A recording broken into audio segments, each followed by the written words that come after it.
This is Skyrizi for the treatment of plaque psoriasis. Don't worry, this is not a medical ad. I take this every 3 months, that's 4 times a year, and it works so well for me that you can't even tell that I ever had plaque psoriasis. However, the wholesale cost for this pen that I use 4 times a year is $22,000.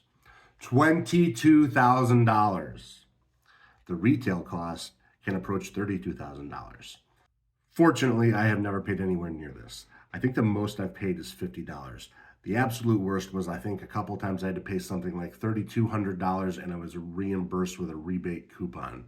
And what's funny is if I don't have insurance, I can get this free from the manufacturer. If I do have insurance, sometimes there's a 10% copay. 10% would be, I think, that $3,200 that I had to pay, but then get reimbursed for. And what I want to know is why. Is the wholesale price artificially inflated? Why can I get it free from the manufacturer if I don't have insurance?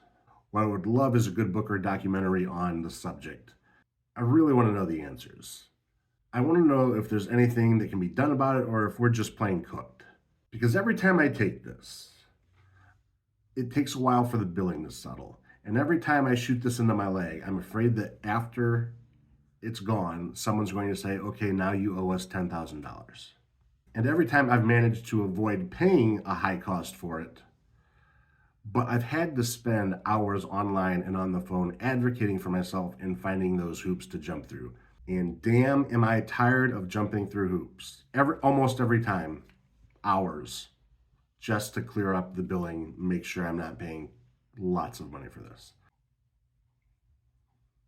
But you know, Trump is bringing down the prices of lots of prescriptions 800%. 800%.